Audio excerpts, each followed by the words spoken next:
Assalamualaikum warahmatullahi wabarakatuh. Waalaikumsalam warahmatullahi wabarakatuh. Ada sebuah cerita pendek. Seorang pengendara sepeda motor ditangkap oleh Pak Polisi, lalu diperiksa. Ini motor siapa? Pinjam, Pak. Helm? Pinjam. SIM? Pinjam. Kata Pak Polisi, tidak boleh begini. Marah yang naik sepeda motor. Pak Polisi, bagaimana? Kok tidak boleh? Yang punya saja bilang boleh.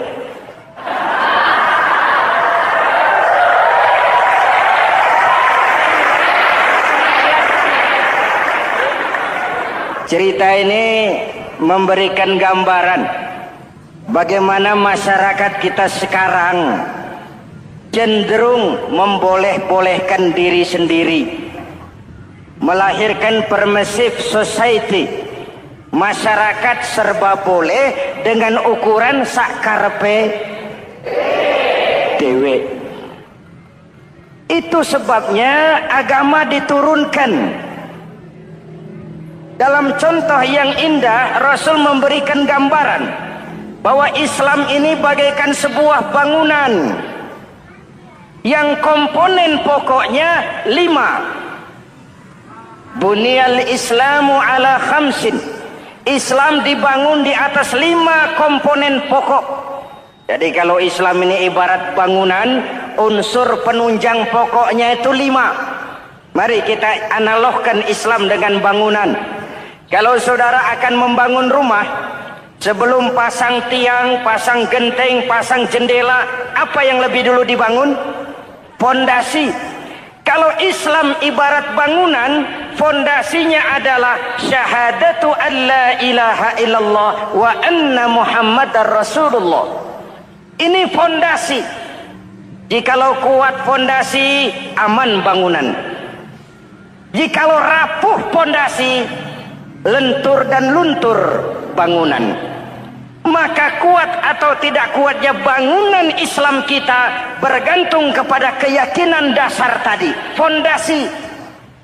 Saya bersaksi tidak ada Tuhan selain Allah, artinya saya tidak akan menyembah kecuali hanya kepada Allah. Orang yang benar fondasinya beres sujudnya. Kalau saya yakin tidak ada Tuhan selain Allah, saya tidak akan minta rezeki kecuali hanya kepada Allah. Orang yang benar fondasinya, giat bekerjanya, jauh dari tipu menipu, jauh dari renten, jauh dari riba, jauh dari korupsi, jauh dari judi. Keyakinan memberikan warna terhadap bentuk kepribadian. Kalau saya yakin tidak ada Tuhan selain Allah, saya tidak akan pernah takut kecuali hanya kepada Allah. Saya tidak akan melarikan persoalan kecuali hanya kepada Allah. Saya tidak akan menggantungkan hidup kecuali hanya kepada Allah. Saya tidak akan minta tolong kecuali hanya kepada Allah. Meresap ke dalam jiwa. Untuk keyakinan seperti ini, orang-orang tua kita dahulu berlinang air mata, bersimbah darah, bahkan berkorban nyawa, melaksanakan hijrah untuk mempertahankan keyakinan. Ini intan paling mahal dan ini mutiara paling berharga. Zaman boleh berubah, tapi fondasi tidak boleh goyah. Masa boleh berganti, tapi fondasi jangan sampai mati. Karena iman kita hidup, untuk iman kita berjuang, dan dalam iman kita ingin kembali menghadap Allah Subhanahu. Masih ingat cerita tentang Bilal? Masih? Mengulang kaji saja. Bilal itu budak sahaya. Ketika masuk Islam, dipanggil oleh majikannya. Bilal, iya bos. Saya dengar kamu masuk Islam ya? Iya bos. Kok berani-beraninya kamu masuk Islam? Memangnya kamu budak siapa Bilal? Ya budak bos. Bos. Kamu kerja sama siapa? Sama bos. Bos. Yang gaji kamu siapa? Ya bos. Nah, kamu kan ngerti Bilal. Kamu budak saya, kamu kerja dengan saya, yang gaji kamu saya, yang beri makan saya. Kenapa? Kok beraninya masuk Islam padahal kamu belum saya kasih izin? Bos, bos boleh beli badan saya, tapi jangan mimpi bisa membeli jiwa saya. Tuhan boleh kuasai badan saya, tapi jangan mimpi bisa menguasai keyakinan saya. Saya memang benar Tuhan yang gaji, tapi kan saya digaji, saya kerja. Kerja itu kewajiban saya, gaji itu hak saya. Soal keyakinan, jangan ikut campur bos. Kurang ajar kamu Bilal. Biarin. Bilal, begini saja. Kalau kau mau meninggalkan keyakinanmu, meninggalkan Allah Tuhanmu, kau akan kami merdekakan. Tapi kalau kau tetap dalam keyakinanmu, kamu akan saya siksa sampai mati. Bagaimana? Jangan mimpi bos. Lebih baik mati berkalang tanah daripada hidup bercermin bangkai. Biar saya gugur membela keyakinan daripada hidup jadi penjilat menjual akidah. Itu prinsip.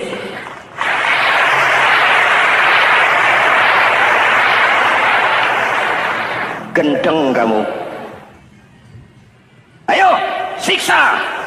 Tangannya diikat, dihimpit dengan batu berat, dijemur dengan terik matahari padang pasir, terkelupas kulitnya, mengalir darah dari sekujur badannya, pecah bibirnya. Ayo Bilal, tetap bertuhan Allah dan kau akan mati di sini, atau kembali ke agama lama, kau jadi merdeka. Dari bibir yang pecah itu cuma keluar Allahu Ahad. Bilal budak badannya, merdeka jiwanya, maka namanya ditulis dengan tinta emas dalam sejarah. Kita zaman sekarang merdeka badan kita, tapi sering budak mental dan jiwa kita, maka sejarah tidak pernah mau mencatat kita.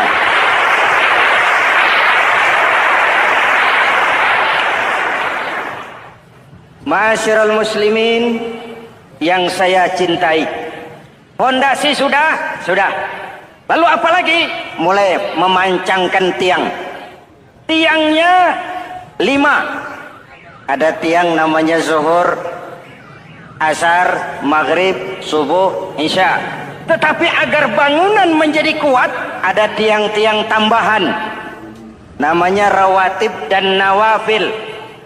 Rawatib itu ba'diyah atau qobliyah, nawafil itu di luar itu.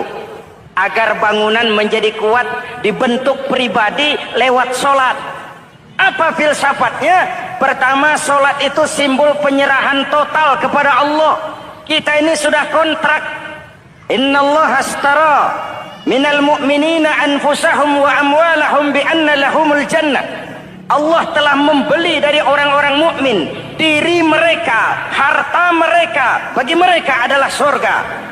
Penjual kita orang beriman, pembeli Allah, dagangannya amwal dan anfus, harganya adalah surga. Jelas? Penyerahan total itu dimulai dengan takbiratul ihram. Shalli fardal isya, Allahu akbar. Arahkan mata ke tempat kita sujud. Jangan lupa kalau sudah di atas, lupa dengan yang di bawah. Sudah jadi genteng, petatang peteteng di atas. Lalu bilang, merasa capek sendiri, kata genteng kepada tiang. Tiang, kamu sih enak, kata genteng. Saya setengah mati di atas. Kehujanan, kepanasan, kadang-kadang anak-anak nakal saya disambitin. Kata tiang, saudara genteng, ngomong jangan sembarangan ya. Kamu kira kamu bisa nongkrong dan nangkring di atas, itu gara-gara siapa genteng? Kan saya yang sokong dari bawah. Kamu jadi pejabat tinggi, jadi anggota ini, anggota itu. Kami rakyat yang angkat, jangan sudah di atas kami ditekan. Jangan agama dijadikan topeng untuk kepentingan pribadi. Berpolitik untuk kepentingan agama, ayo. Tapi menjual agama untuk kepentingan politik, itu yang merusak agama.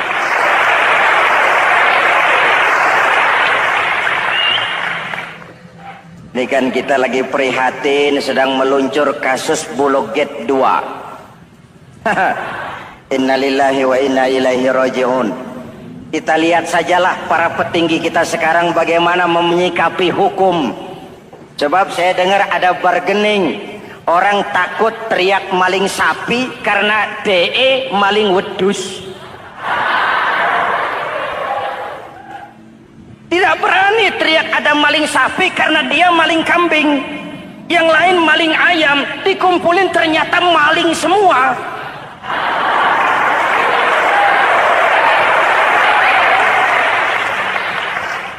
Hadirin yang saya hormati, ini melukai rasa keadilan. Oleh karena itu sholat mengajarkan kepada kita, dalam posisi berdiri, lihat tempat sujudmu. Jangan menteleng terus ke atas, lalu lupa dari mana kita berangkat. Itulah maknanya tawadhu, rendah hati, tidak melonjak angku dan sombong. Ada sebuah hadis Rasulullah bersabda, "Idza aradallahu biqaumin khairan." Apabila Allah menginginkan kebaikan kepada satu bangsa, apabila Allah menginginkan kebaikan kepada satu kelompok rakyat, walla alaihim hulama'uhum, maka yang naik jadi pemimpin adalah orang-orang yang santun, orang-orang yang lemah lembut, bukan orang yang menggunakan kekerasan dan tiran. Sedikit-sedikit main pecat, itu terlambat lahir. Mestinya lahir di zaman Hitler, mestinya lahir di zaman Benito Mussolini, atau kalau mau lebih klasik lagi di zaman Fir'aun. Kalau Allah menginginkan kebaikan kepada satu masyarakat, satu bangsa, satu negara, naiklah orang-orang yang santun, yang ngayomi, yang menjadi solusi dan jalan keluar untuk kepentingan rakyatnya, mampu memberikan keteladanan. Saya tertarik dengan pidato Presiden Cina pada saat dilantik. Cina, Presiden Cina pasti tidak tahu Pancasila, pasti tidak kenal Islam, tapi pidato pelantikannya, berikan saya 100 peti mati, yang 99 akan saya pakai buat koruptor, yang satu akan saya pakai sendiri kalau kamu lihat saya tidak benar. Luar biasa. Yang diperlukan sekarang ini keteladanan, hulama'uhum, sikap ngayomi, mencari jalan keluar, bukan memamerkan kekuasaan, memamerkan kekuatan, arogansi, menghormati perbedaan. Itu ciri demokrasi. Lalu waqadha bainahum ulama'uhum, yang memutuskan hukum adalah pakarnya, ulamanya, mengambil keputusan secara profesional sehingga rakyat beroleh apa yang namanya kepastian hukum, merasa hidup terlindungi, aman dan nyaman. Lalu yang ketiga, wa ja'alal mala fi askhiyaihim, peredaran harta, pergerakan ekonomi berada di tangan orang-orang yang pemurah, yang tidak mau kaya sendiri, tidak mau senyum di atas penderitaan orang lain, menari di atas bangkai saudaranya. Hadirin yang saya hormati, ini cirinya. Tapi sebaliknya kata Nabi, wa idza aradallahu biqaumin syarran, apabila Allah menghendaki kejelekan, keburukan bagi satu bangsa, walla alaihim sufaha'uhum, Yang naik jadi pemimpin orang-orang durjana, orang-orang kurang ajar, tapi dipoles dengan topeng yang bagus. Ini musim topeng. Musim apa? Topeng.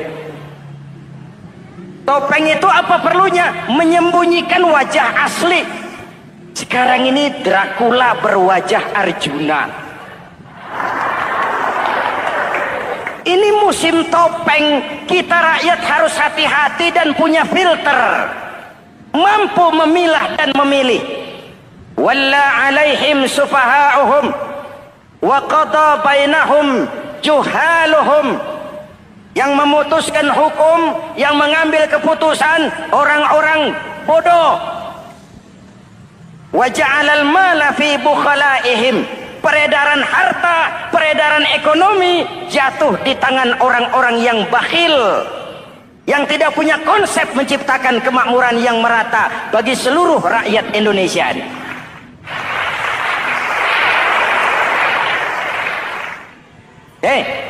Kita kembali kepada tiang. Ini kan lagi cerita tiang tadi ya. Kalau sedang berdiri, lihat tempat sujud, jangan menteleng terus ke atas. Terserang penyakit tamak bin rakus alias serakah. Nah, selesai. Anggota badan yang paling terhormat ini kepala. Ketika sujud, sama rendahnya dengan telapak kaki. Allahu Akbar, yang besar cuma Allah. Apa bedanya saya dengan saudara? Tidak ada, kecuali saya ngomong saudara dengerin. Kita sama-sama beribadah, sama-sama mencari nilai tambah di hadapan Allah. Apa saya lebih penting dari saudara? Belum tentu. Apa saya lebih hebat dari saudara? Belum tentu. Perasaan lebih penting, lebih hebat, lebih jago setan. Jelas? Ayo tundukkan kepala. Dia sama rendahnya dengan telapak kaki kita. Yang besar cuma Allah. Allahu Akbar. Lalu diakhiri dengan menebarkan salam. Assalamualaikum warahmatullah. Assalamualaikum warahmatullah. Menebarkan salam, mewujudkan rasa aman, damai, bukan menimbulkan keresahan. Hadirin yang saya hormati, ini karakteristik kita. Selesai sholat, kembali ke masyarakat, ajaran salam diterjemahkan. Apa? Rasulullah sallallahu alaihi wasallam bersabda, "Ufsus salam, wasilul arham, wa at'imut ta'am, wa sallu bil laili wan nasu niyam, tadkhulul jannata bisalam." Pertama, ufsus salam, tebarkan salam. Tebarkan salam itu bukan cuma kalau ketemu orang, assalamualaikum, assalamualaikum. Iya, itu zahirnya. Tetapi hidup di tengah masyarakat memberikan rasa aman, rasa damai, menjadi pengayom bagi lingkungan, menjadi rahmah bagi semesta. Dalam Islam jangankan manusia, binatang saja dilindungi kok. Betul? Betul? Coba kalau belajar istinja itu kan makruh buang air kecil di tanah yang berlubang. Kenapa? Pertama, melindungi binatang yang ada dalam lubang. Siapa tahu di lubang yang saudara kencingi ada semut sedang rapat membahas Bologet jilid 2. Apa dosanya lalu mati dikencingi? Ini namanya rahmatan lis semut. Binatang saja dilindungi. Ada hadis, kalau kamu menyembelih hewan, sembelilah dengan cara yang terbaik. Jangan menyembelih ayam dengan pisau tumpul. Ini ajaran apa? Ajaran tentang peri kebinatangan. Rahmatan, memberikan rahmah, salam, keselamatan dan kedamaian kepada masyarakat lingkungan. Itu misi seorang muslim.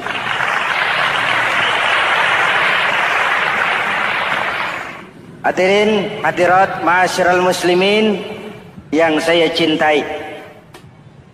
Saya kembali kepada pesan Nabi tadi itu. Pertama, ufsus salam, sebarkan salam. Sekarang ini kan yang banyak sebarkan isu, sebarkan fitnah, hancurkan nama baik orang, hantam orang di mana-mana. Padahal yang diajarkan ufsus salam, sebarkan perdamaian, bukan permusuhan. Cari kebenaran, bukan kemenangan. Lalu yang kedua, wasilul arham, sambungkan silaturahmi, tegakkan semangat kekeluargaan dan persaudaraan. Karena kita sudah diikat dengan tali akidah. Mari kita saling bertanya setelah lewat hari-hari yang dimana kita seperti saling berhadapan, seperti tercabut dari akar budaya kita sebagai bangsa. Semangat gotong royong, semangat kekeluargaan makin lentur dan luntur, dan perlu kita angkat kembali ke permukaan. Silul arham, sambungkan semangat silaturahmi. Wa at'imut ta'am, berikan makan orang-orang yang kelaparan, mempunyai kepekaan dan kepedulian. Jangan menari di atas penderitaan orang, jangan tersenyum di atas isak tangis tetangga. At'imut ta'am, mempunyai kepedulian yang tinggi.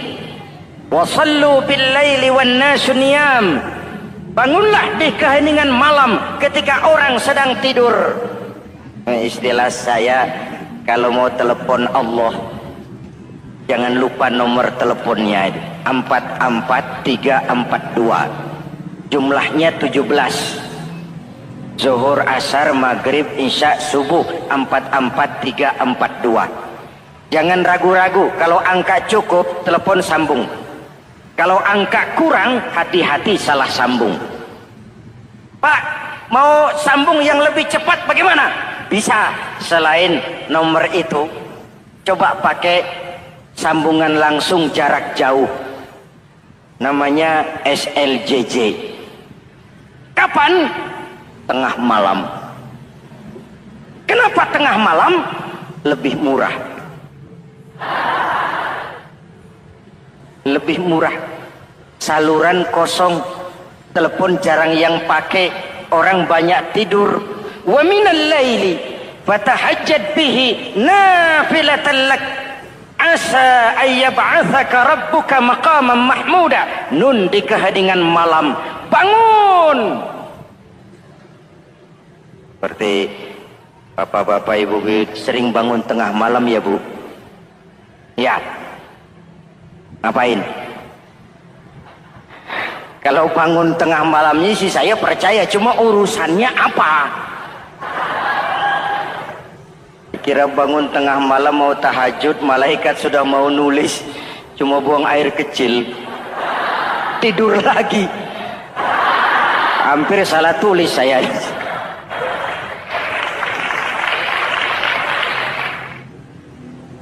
Baik, fondasi sudah Pak, tiang siap. Lalu apa lagi? Nah, rumah itu supaya ada batas, perlu pagar, dinding, tembok. Yang jadi batas, dinding, tembok, puasa. Asyamu junnatun, puasa adalah dinding, benteng yang menyelamatkan manusia jangan sampai menyentuh wilayah lain. Ada batas-batas dan norma yang diindahkan. Selesai, tembok, dinding, selesai. Pagar, selesai. Lah rumah itu supaya bersih, kan harus ada kamar mandi, jendela, pintu, yang fungsinya membersihkan zakat. Kalau dia zakatul mal, dia bersihkan harta kita. Kalau dia zakatul fitrah, dia bersihkan jiwa kita. Kalau dia zakatul tijarah, dia bersihkan bisnis kita. Kalau dia zakatul ma'adin, dia bersihkan barang tambang kita. Karena itu dalam kitab-kitab fikih dikatakan zakat itu adalah harta yang tu'khazu min aghniyaihim wa turaddu ila fuqaraihim. Diambil dari yang kaya, diserahkan kepada yang miskin. Bapak-bapak, ibu-ibu, saudara-saudara kaum muslimin rahimakumullah. Di dalam kehidupan kita sebagai seorang muslim, minimal 5 kali dalam sehari semalam kita mendengar seruan untuk mendirikan solat yang disebut azan. Ada kalimat menarik di dalam kalimat azan itu, yakni seruan hayya 'alal falah, marilah menuju kepada keberuntungan, marilah meraih kemenangan. Seruan ini adalah kecenderungan dari setiap manusia, apapun warna kulitnya. Artinya, setiap orang dalam hidup selalu ingin meraih dan mencari kemenangan. Kemenangan akan melahirkan kepuasan batin, dan kepuasan batin memberikan kebahagiaan. Sedangkan kekalahan melahirkan penderitaan batin, dan penderitaan batin menjerumuskan seseorang di dalam berbagai bentuk kerugian. Jikalau inilah seruan azan, maka masalahnya ialah apa yang menyebabkan kita meraih kemenangan. Al-Quranul Karim memberikan tuntunan dan ajaran kepada kita bahwa orang-orang yang memperoleh kemenangan itu tidak lain adalah orang-orang yang bertakwa. Hanyalah mereka yang bertakwa kepada Allah Subhanahu wa ta'ala pada akhirnya akan tampil sebagai pemenang. Lalu siapa orang yang bertakwa itu? Dijelaskan dalam awal-awal Al-Baqarah, orang yang bertakwa yang akan meraih kemenangan. Pertama, allazina yu'minuna bil ghaib, yaitu orang-orang yang beriman kepada yang gaib, percaya bahwa ada alam yang gaib, alam yang abstrak, alam yang tidak bisa dijangkau oleh salah satu daripada panca indera kita. Mereka percaya dan beriman kepada adanya malaikat, beriman kepada adanya iblis dan jin, beriman kepada adanya alam kubur, beriman kepada adanya alam mahsyar, beriman kepada adanya alam akhirat, beriman kepada adanya surga dan neraka. Beriman bukan cuma sekedar beriman dalam ucapan bibir saja, tetapi beriman yang nilai iman itu mampu mewarnai gerak dan gaya hidupnya. Iman yang meresap sampai ke tulang sumsum, kemudian memberikan dampak positif di dalam kehidupan manusia. Alam, kita tahu, adalah sesuatu yang selain Allah, dan Allah bukanlah alam. Apapun namanya selain daripada Allah, itu adalah alam. Alam pada hakikatnya terbagi menjadi dua. Ada alam syahadah, alam nyata, alam konkret, alam yang bisa dijangkau oleh salah satu indera kita. Kemudian ada alam ghaib, alam yang tidak bisa dijangkau oleh panca indera kita, alam metafisika, alam abstrak, alam yang wajib kita imani keberadaannya. Kita percaya bahwa malaikat itu ada, kita percaya kepada jin, bahwa jin itu ada, kita percaya kepada adanya iblis dan setan.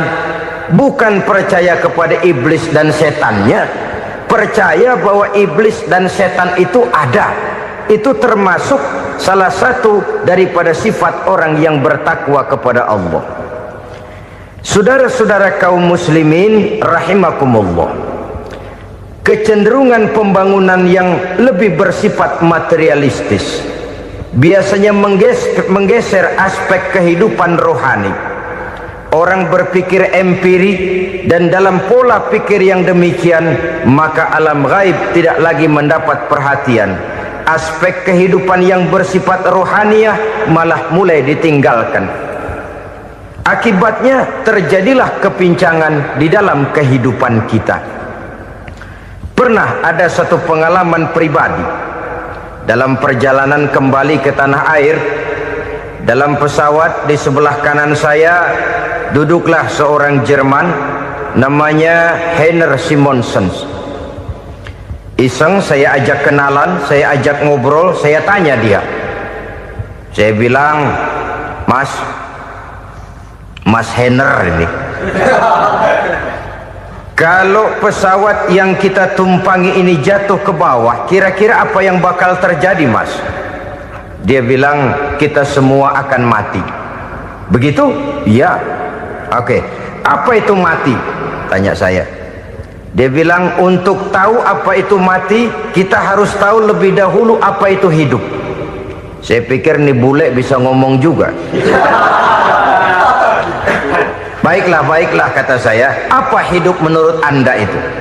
Oh, hidup itu dia bilang, kalau seluruh anggota badan kita bekerja secara normal, paru-paru memompa darah secara normal, jantung berdetak secara normal, sel-sel tubuh bekerja secara fit, dan organisme tubuh hanya mau bekerja secara normal, dia bilang, kalau kita memberi makan yang cukup, menu yang teratur, dan gizi yang lengkap. Saya bilang, kesimpulannya apa, Ner? Dia jawab, hidup adalah dari tangan ke mulut. Life is from the hand to the mouth, kata dia. Hidup adalah dari tangan ke mulut. Jadi masalah hidup tidak lebih daripada masalah isi perut. Orang pergi pagi, pulang sore, peras keringat, banting tulang, perut yang dibelain.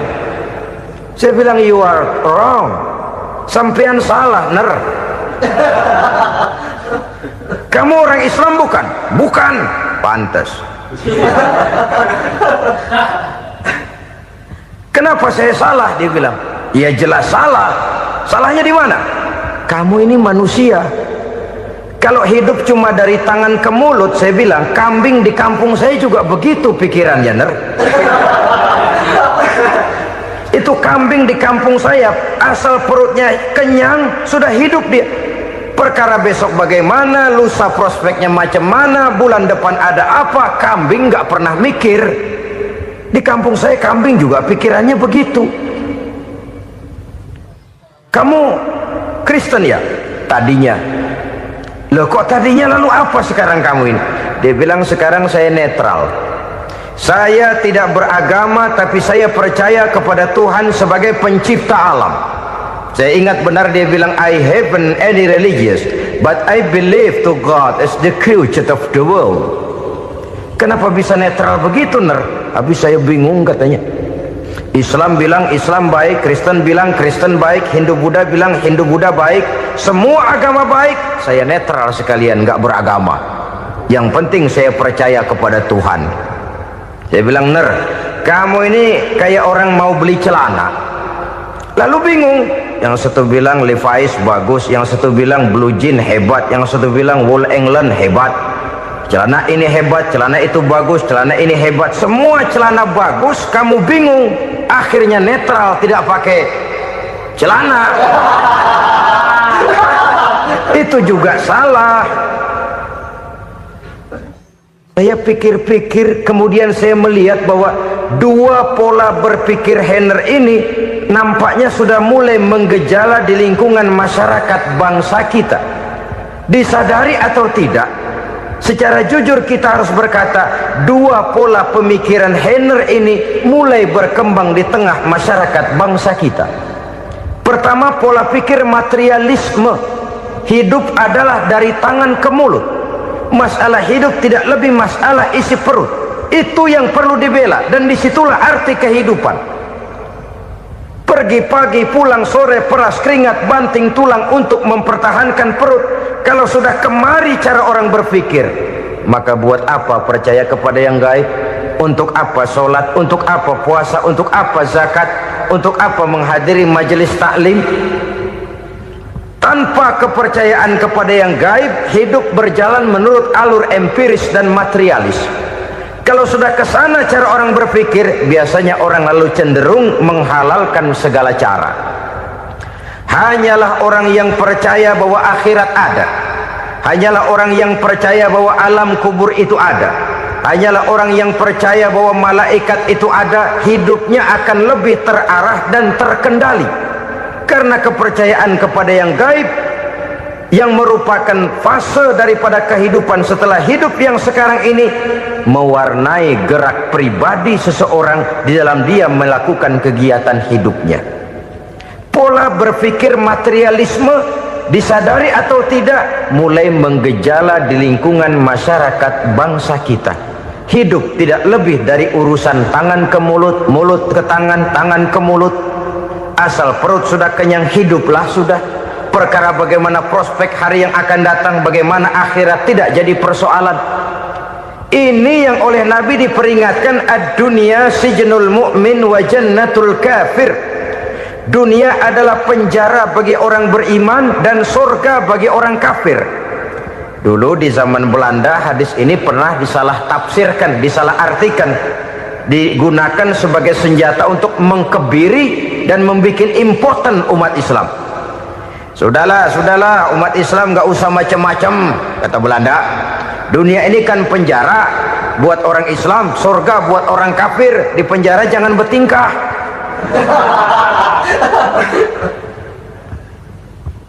Pengertiannya tidak begitu.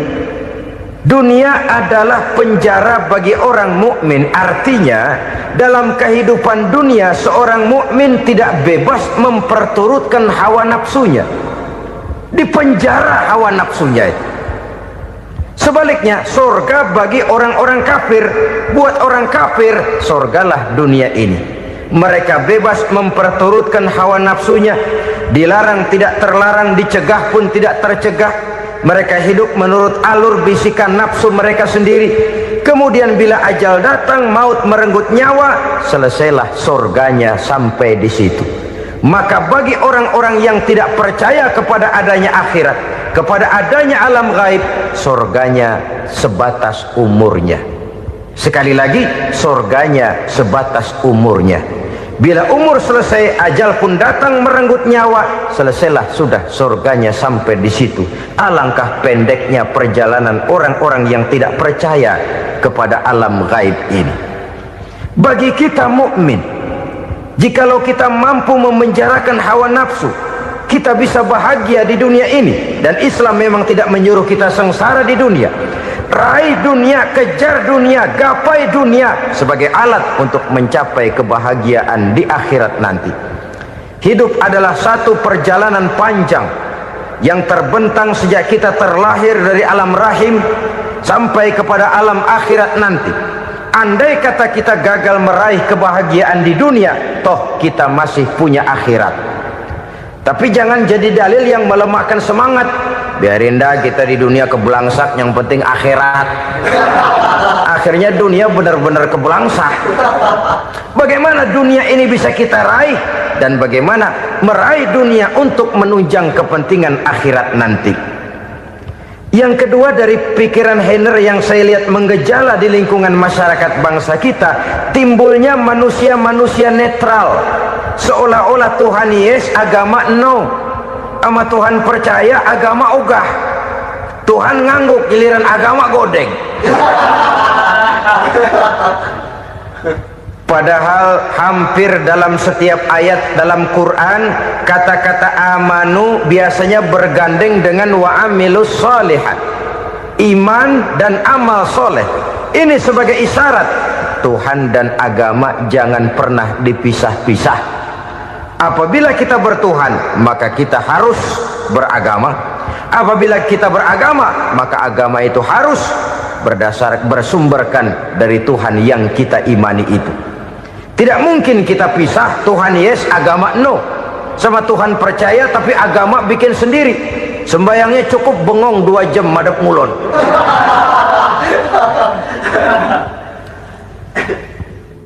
Saudara-saudara kaum muslimin rahimakumullah. Jadi dengan demikian, agama yang kita akui merupakan unsur mutlak di dalam pembangunan sekarang ini, merupakan bagian dari kehidupan yang menuntun kita bahwa di balik alam nyata ini, di balik alam syahadah ini ada alam gaib. Dan mudabbir, murabbi, yang mengatur, yang menguasai, yang memelihara baik dia alam nyata, baik dia alam gaib, tidak lain adalah Allah Subhanahu wa ta'ala. Di sana ada satu super power, satu maha kekuatan yang kita perlu bersandar kepadanya.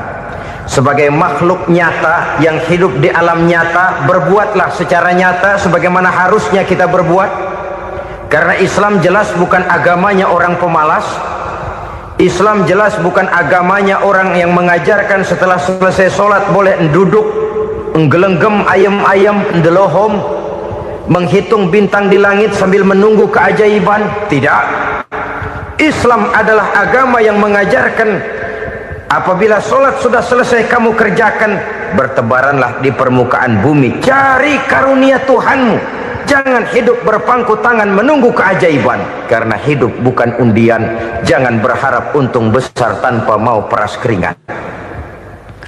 Tapi di sebalik itu toh kita juga harus yakin bahwa di sisi usaha nyata yang kita lakukan ada satu super power, satu maha kekuatan gaib yang menentukan berhasil dan tidaknya usaha kita. Kepercayaan kepada hal semacam inilah yang mendorong kita untuk mempunyai sandaran vertikal, agar jikalau usaha ini berhasil, kita tidak lupa diri dan lupa daratan. Jikalau usaha ini gagal, kita tidak putus asa dan buruk sangka, tidak cupik pandangan dan sempit hati, tapi mampu melihat persoalan dengan kacamata putih sambil husnuzon kepada Allah Subhanahu wa ta'ala. Kita percaya malaikat itu ada yang namanya raqib dan atid, mengawasi gerak hidup kita sampai kepada gerak hati kita. Ini memberikan sugesti agar kita berhati-hati, tidak sejengkal tanah pun kita bisa berlindung dari pengawasan raqib dan atid. Ada munkar nakir yang akan menyoal kita di alam kubur. Ada malaikat Malik, penjaga neraka. Ada malaikat Ridwan yang menjaga surga. Kita percaya kepada adanya jin, kita percaya kepada adanya setan, iblis. Percaya kepada adanya, bukan mempercayai si setan, si iblis lalu menjadikannya sebagai teman. Tidak. Percaya bahwa mereka itu ada dan merupakan makhluk Allah yang gaib, yang diciptakan Allah Azza wa Jalla. Kepercayaan kepada alam gaib memberikan motivasi terhadap gerak lahir manusia, sehingga dengan motivasi kepercayaan kepada yang gaib, gerak lahir jadi lebih terarah, jadi lebih terpelihara.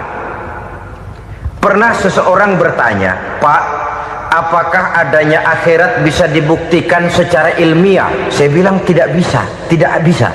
Kenapa? Karena yang berangkat nggak pernah pulang kembali lagi. Kalau dia pulang kemari bisa kita tanya bagaimana enak di sono. Cuma secara moral saya katakan, lebih beruntung orang yang percaya kepada akhirat daripada yang tidak. Sekarang saudara percaya akhirat ada, lalu saudara baik-baik di dunia, sholat, puasa, zakat, menolong orang lain, menebarkan kebajikan. Saudara mati, andai kata akhirat tidak ada, toh dalam hidup saudara sudah berbuat baik, paling tidak nama saudara akan dikenang sebagai orang baik. Sebaliknya, saudara percaya, kata saya, bahwa akhirat tidak ada, lalu hidup semau-maunya, tenggelam dalam maksiat dan munkarat, menentang Allah, tidak mau ruku dan sujud, lalu saudara mati, kemudian akhirat ada, ayo mau apa? Bekal tidak punya. Jadi secara moral lebih beruntung orang yang percaya kepada adanya akhirat daripada yang tidak percaya. Dan itu alam gaib yang tidak bisa dibuktikan secara eksat. Jangankan untuk membuktikan seperti itu, dalam kehidupan sehari-hari saja yang kita rasakan tidak selalu berbentuk toh. Angin, bagaimana sih bentuknya angin? Kita tidak tahu. Merah, buktinya kalau dikerok merah. Yang merah itu kulit, yang kulit kita bukan anginnya. Sakit, rasa sakit itu ada, tapi bagaimana bentuk sakit kita nggak pernah tahu. Kalau kita makan cabai pedas, bagaimana bentuk pedas itu tidak ada, tapi rasa ada. Bentuk pedas hijau, cabenya bukan pedasnya. Tidak semua yang kita rasakan bisa kita gambarkan dalam bentuk yang konkret. Oleh karena itu, sekali lagi bahwa kepercayaan kepada alam yang gaib mampu memberikan satu sugesti yang menata kehidupan seseorang lebih lurus, lebih terarah, dan lebih terkendali. Maka wajar kalau kepercayaan kepada yang gaib mengantarkan seseorang untuk meraih kemenangan. Kenapa? Dia percaya kepada yang gaib, bahwa akhirat ada, bahwa alam kubur ada, bahwa pertanggungan jawab itu ada. Maka dia lalu tidak hidup saenae udele dewe, gitu loh. Tidak hidup menurut seleranya sendiri, terarah, teratur. Ini cirinya yang pertama. Orang bertakwa yang akan meraih kemenangan, mereka beriman, mereka percaya kepada yang gaib. Bahkan hal-hal konkret saja selalu berangkat dari yang gaib. Saudara-saudara, para remaja, para pemuda sekarang ini tidak pernah tahu toh siapa yang akan jadi teman hidup saudara. Kita bisa saja ngerancang, mentargetkan, tapi toh akhirnya yang namanya jodoh bukan kekuasaan kita. Rezeki di luar kemampuan kita. Begitu juga ajal, maut, jodoh, ajal adalah contoh-contoh konkret bahwa pada akhirnya yang gaiblah yang menentukan. Bertahun-tahun ngelancong, emang jodoh seret, nggak jadi.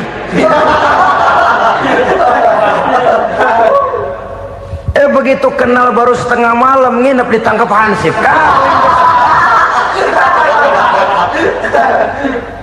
Hal-hal semacam itu kadang-kadang kita berpikir suuzon, gilet, perempuannya cakep banget, lakinya rebek amat.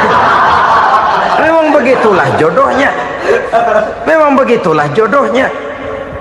Saudara hadirin ma'asyiral muslimin yang saya hormati, jadi hal-hal yang konkret saja kita yakini sepenuhnya ditentukan oleh satu superpower yang gaib itu tadi. Dari sanalah segala ketentuan itu berangkat, dan kesanalah segalanya akan kembali. Maka kepercayaan kepada yang gaib meluruskan gerak hidup seseorang, dan itu akan mengantarkan dia kepada meraih kemenangan. Satu. Yang kedua, wa yuqimuna shalah. Orang bertakwa yang akan meraih kemenangan itu adalah orang-orang yang mendirikan sholat. Kenapa sholat mengantarkan orang untuk meraih kemenangan? Yang jelas, inna sholata tanha anil fahsya'i wal munkar. Sholat mampu mencegah manusia dari perbuatan keji dan munkar. Banyak filsafat hidup yang terkandung di dalam sholat ini. Sejak kita wudhu sampai kita menghadap ke arah kiblat, sampai kita melakukan gerak-gerak sholat, bacaan-bacaan yang ada di dalam sholat, lalu sampai kepada mengucapkan salam. Banyak filsafat hidup yang terkandung di dalam sholat. Umpamanya saja, setelah takbiratul ihram, mulai kita dengan sholat dalam posisi berdiri. Diajarkan dalam kitab-kitab fikih agar kita melihat ke arah tempat sujud. Ini kan filsafat kehidupan. Kalau kamu sholat dalam posisi berdiri, lihat tempat sujud. Jangan sholat mata jelalatan, sebab nanti bisa mengurangi kekhusyuan. Jadi wajar kalau yang dikatakan bahwa yang paling afdol adalah shaf yang di depan. Kenapa? Secara harfiah pengertiannya akan lebih mengundang kekhusyuan. Kenapa? Kalau kita di shaf paling depan di masjid umpamanya paling banter kita lihat tembok. Tapi kalau kita shaf di tengah atau di belakang, orang-orang di depan kita pun akan kelihatan. Yang bajunya loreng, yang bajunya genggang, yang bajunya macam-macam. Kita lihat, kadang-kadang kita pikirin, ada yang bajunya bolong. Kita sholat tapi dalam hati, nih orang bajunya robek yang nggak tahu apa. Ada saja hal-hal yang mengusik kekhusyuan kita. Oleh sebab itu diajarkan dalam posisi berdiri, lihat, arahkan pandangan matamu kepada tempat sujud. Ini kan filsafat kehidupan. Maksudnya apa? Kalau lagi diri lihat dong tempat sujud. Kalau udah di atas ingat dong sama yang bawah. Kalau sudah tinggi ingat dong dari mana kamu berangkat. Kalau sudah berkuasa bantu dong yang lemah. Kalau sudah kaya santuni dong yang miskin. Kalau sudah alim bimbing dong yang awam. Ini filsafat kehidupan. Dalam posisi berdiri kau lihat tempat sujud. Ini akan melahirkan kepekaan sosial di mana seseorang mau tahu kepada orang lainnya. Bagaimanapun kaya kita, tinggi pangkat dan jabatan kita, jikalau hidup hanya untuk kepentingan perut sendiri saja, rasanya belum membawa manfaat di dalam kehidupan kita. Tapi efek yang tertinggi sesungguhnya, solat mencegah manusia dari perbuatan keji dan munkar. Perbuatan keji dan munkar, walaupun kelihatannya mendatangkan uang, membawa keuntungan, tapi itu keuntungan semu, keuntungan sementara. Dengan menipu orang lain kita bisa dapat untung, tapi tidak membawa berkah, dan itu adalah kerugian besar dalam kehidupan kita. Maka untuk meraih kemenangan harus dimulai dengan membentuk kepribadian yang tegar, memiliki sandaran vertikal yang langsung kepada Allah Subhanahu wa ta'ala, dan itu hanya bisa kita tempuh melalui jalur ibadah formal yang sudah ditentukan Allah, yakni solat yang 5 waktu.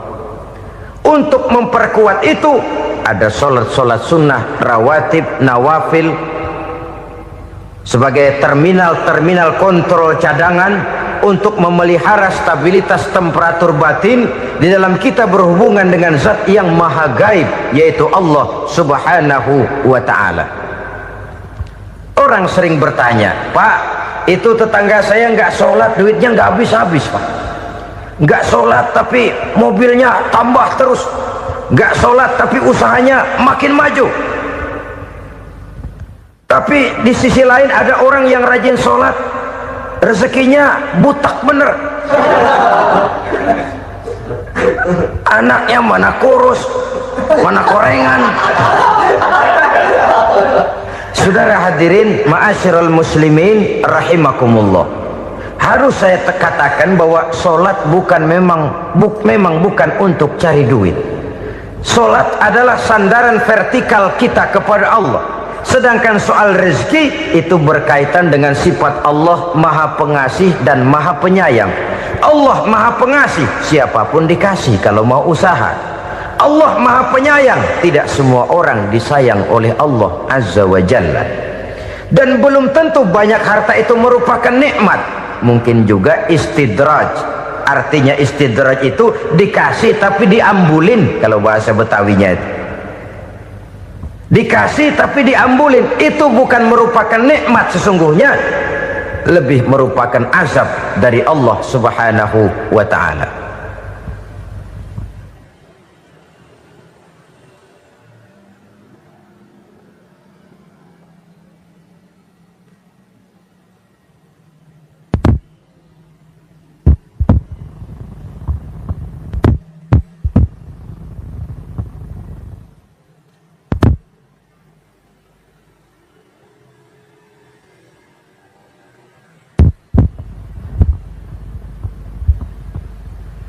Agama mempunyai sistem solat, dan kita umat Islam telah dituntun oleh Allah Subhanahu wa ta'ala yang wajibnya 5 kali dalam sehari semalam mendirikan solat, dan itu tentu berada dalam jangkauan kemampuan manusia. Pada awalnya barangkali kita memang merasa solat itu satu kewajiban, tapi semakin kita hayati makna, manfaat dan filsafat yang terkandung di dalam ajaran solat, semakin sampai kita kepada keyakinan bahwa solat adalah keperluan kita. Sehingga pada waktu tertentu dinilai puncaknya, kita tidak lagi akan berkata saya wajib solat, tapi kita akan berkata saya perlu solat. Kalau kita sudah merasakan itu adalah keperluan kita, nah di sanalah kita baru akan merasakan ruginya kalau hal itu tidak kita laksanakan. Sepanjang kita masih berkata saya wajib sholat, kita akan lebih merasakan dia sebagai beban ketimbang sebagai keperluan. Yang jelas Allah tidak memerlukan ibadah yang kita laksanakan ini. Dengan kata lain, andai kata satu dunia penuh ini orang tidak ada yang sholat satu pun, Allah tidak akan turun dari jabatan Tuhan. Jangan lalu berpikir kalau kita ngambek se-RW kagak sembahyang Tuhan tekor kali ini ya. Tentu tidak. Itu perlunya kita, bukan perlunya Allah. Dan pada induknya kita akan berkata saya perlu agama. Kalau secara induk kita sudah memerlukan agama, maka konsep-konsep yang ada di dalam ajaran agama itu pun adalah juga merupakan keperluan kita. Baik dia bernama sholat, baik dia bernama puasa, baik dia bernama zakat, baik dia bernama haji, seluruhnya adalah keperluan kita. Dan sesuatu yang kita perlukan apabila tidak kita laksanakan akan melahirkan kerugian di dalam kehidupan. Jangan heran kalau kita membaca riwayat perjalanan hidup para salafus soleh, orang-orang soleh. Ada yang tahajud sampai 100 rakaat, ada yang sholat malam kakinya sampai bengkak. Kita sekalinya bengkak biri-biri. Ada yang sholat membaca surah dalam Al-Quran sampai khotam Quran. Kok mau? Mereka sudah merasakan itu keperluan. Itu saja soalnya. Satu saat pun jikalau kita merasa bahwa itu keperluan saya, kita pun akan melaksanakan seperti itu. Keperluan saya dalam kehidupan. Inilah yang kedua. Yang ketiga, orang bertakwa yang akan meraih kemenangan itu, wa mimma razaqnahum yunfikun. Mereka membelanjakan sebagian daripada rezeki yang diberikan Allah kepada mereka. Mereka infakkan di jalan Allah. Ada satu dialog menarik. Satu hari seorang anak muda bertemu dengan seorang kakek-kakek yang sudah dikenalnya baik. Bertanyalah anak muda ini, "Kek, umur kakek berapa tahun?" 15 tahun, kata si kakek. "Anak kakek berapa orang?" 1. "Harta kakek berapa banyak?" 15 juta. Si anak muda ini bengong, lalu protes, "Kok kakek bohongin saya?" "Kenapa?" "Saya tahu umur kakek 70 tahun. Kenapa ngaku 15? Saya tahu anak kakek 5. Kenapa bilang 1? Saya tahu kakek miliuner, miliaran uang kakek. Kenapa ngaku cuma 15 juta? Begini, kata si kakek tadi. Benar, umur saya 70 tahun. Tapi dari umur yang 70 tahun itu baru 15 tahun terakhir ini saya merasakan ibadah kepada Allah. Meninggalkan maksiat, jauh dari segala macam munkarat. Maka yang 15 tahun inilah yang benar-benar saya rasakan sebagai umur saya. Benar anak saya 5, tapi yang 4 susah diatur. Cuman 1 rasanya nih yang bakal jadi si buah hati belahan jantung pelanjut cerita penerus sejarah. Cuma 1 ini yang saya harapkan, yang akan jadi anak soleh, yang akan membuat saya menerima pensiunan pahala. Kalau yang 4 apek dah, nggak ada harapan. Yang 1 nyekek botol mulu. Oh begitu, iya. Lalu kenapa kakek bilang harta kakek cuma 15 juta padahal saya tahu kakek uangnya miliaran, depositonya banyak? Ya karena 15 juta itulah yang saya ingat yang pernah saya belanjakan di jalan Allah. Saya merasa itulah harta saya yang sebenarnya. Yang miliaran yang saya simpan di bank kelak kalau satu saat saya mati akan jadi rebutan di antara anak-anak saya. Ya kalau anak saya soleh kayak yang 1 ini. Kalau yang 4 tadi udah tulen dia bakal berantem dah berebut tuh. Jadi 15 juta yang saya belanjakan di jalan Allah inilah yang saya merasakan benar-benar harta saya yang sesungguhnya. Dialog ini patut menjadi bahan renungan kita bersama. Diberikan kita umur 40, 50, 60, 70, 80. Berapa tahun dari umur yang diberikan itu yang jalan mulus, yang kita gunakan untuk melaksanakan ibadah? Banyak harta kita simpan di bank, di lemari, di dompet, di tas. Tapi berapa yang sudah kita depositokan di jalan Allah yang akan menemani kita di hari kita kembali nanti? Maka orang bertakwa yang akan meraih kemenangan, wa mimma razaqnahum yunfikun, mereka membelanjakan sebagian dari rezeki yang diberikan Allah di jalan Allah subhanahu wa ta'ala. Ma'asyiral muslimin rahimakumullah, zahirnya memang kita memberikan kepada orang lain, tapi hakikatnya kita menyimpan untuk diri kita sendiri. Kita memberikan kepada yatim piatu 25.000, zahirnya kita memberikan si yatim, hakikatnya kan kita cuma nyimpan. Saya berikan, titip kepadamu, ini untuk saya di akhirat. Kau boleh belikan baju, kau boleh belikan untukmu makan, kau boleh bayarkan sekolahmu, ini untuk saya. Hakikatnya kita nyumbang masjid 1 juta, zahirnya kita berikan kepada panitia masjid, tapi hakikatnya kan cuma titip 1 juta ya, untuk saya di alam kubur nanti. Silahkan kau boleh belikan semen, ini uang, belikan besi, belikan pasir, saya cuma sekedar titip untuk kepentingan saya. Hakikatnya kita cuma sekedar menitip. Sebagaimanapun pada hakikatnya, apapun yang kita miliki dalam kehidupan kan cuma sekedar hak guna pakai, bukan hak milik mutlak. Harta kita, rumah kita, kendaraan kita, kebun kita, pabrik kita, hak guna pakai saja. Hak milik mutlak cuma untuk Allah Subhanahu wa ta'ala. Saudara-saudara kaum muslimin rahimakumullah, ini yang ketiga. Kemudian yang keempat, orang-orang bertakwa yang akan meraih kemenangan,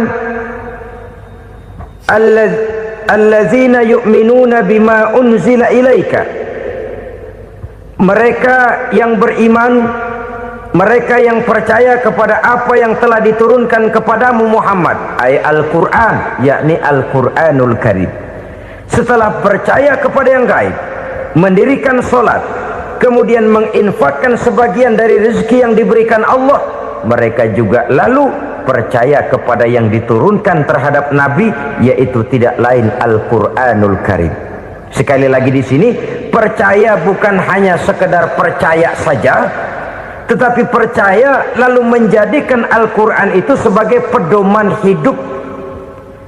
Sebab memang Al-Quran itu adalah GBHM, garis-garis besar haluan muslim. Apa yang harus kita lakukan, apa yang harus tidak kita lakukan, bagaimana mestinya kita bertingkah laku dan berbuat, seluruhnya tercantum di dalam Al-Quranul Karim. Itu sebabnya ketika satu hari Aisyah ditanya bagaimana akhlak Rasul, beliau menjawab, kana Rasulullah sallallahu alaihi wasallam khuluquhul Quran. Akhlak daripada Rasulullah tidak lain adalah Al-Quran. Jawaban simpel ini memberikan gambaran bahwa keseluruhan daripada konsepsi Quran sudah diterjemahkan dalam kehidupan Rasulullah sallallahu alaihi wasallam. Karena kita tahu akhlak adalah keseluruhan dari gerak hidup manusia, sejak ia berpribadi, berumah tangga, bertetangga, bermasyarakat, sampai kepada berbangsa dan bernegara. Al-Quran tetap memberikan sentuhan nilainya. Oleh karenanya, orang-orang yang bertakwa adalah orang-orang yang menjadikan Al-Quran sebagai pedoman dalam kehidupannya. Dan kita yakini Al-Quran diturunkan kepada Nabi Muhammad bukan merupakan produk Nabi Muhammad. Isi dan redaksinya langsung dari Allah Subhanahu wa ta'ala. Kemudian cirinya yang kelima, orang bertakwa yang akan meraih kemenangan itu, wa ma unzila min qablika. Tidak hanya sekedar percaya kepada yang diturunkan terhadap Nabi Muhammad, yaitu Al-Quran, mereka juga percaya kepada apa yang pernah diturunkan kepada para nabi, kepada para rasul sebelum Nabi Muhammad. Percaya kepada adanya suhuf, percaya kepada adanya Taurat, percaya kepada adanya Injil, percaya bahwa Allah dahulunya sudah menurunkan Taurat kepada Musa, percaya bahwa Allah sudah menurunkan Injil kepada Isa, percaya Injil ada, Taurat ada, diturunkan Allah untuk Isa dan Musa, tetapi tidak wajib mengamalkannya karena kita sudah diberikan Al-Quranul Karim. Ini yang perlu saya garis bawahi. Kita percaya Allah telah menurunkan Injil dahulu kepada Isa. Kita percaya bahwa Allah telah menurunkan Taurat dahulunya kepada Nabi Musa. Kadang-kadang ini dijadikan dalih, dikacaukan pengertiannya. Quran saja mengajarkan bahwa orang yang bertakwa harus percaya kepada Injil, maka pakailah Injil. Apalagi kalau ayat sebelumnya ditilap, dihapus, dihilangkan, Injilnya yang ditekankan, maka akan terjadilah penekanan yang salah arah. Karena salah arah akhirnya bisa merusak dan menghancurkan akidah. Ketika Rasul suatu saat pernah ditanya orang, "Ya Rasul, bagaimana sikap kita sebagai muslim terhadap Injil yang ada sekarang?" Beliau menjawab, "La tukadzibuhu jami'an wa la tusaddiquhu jami'an." Jangan didustakan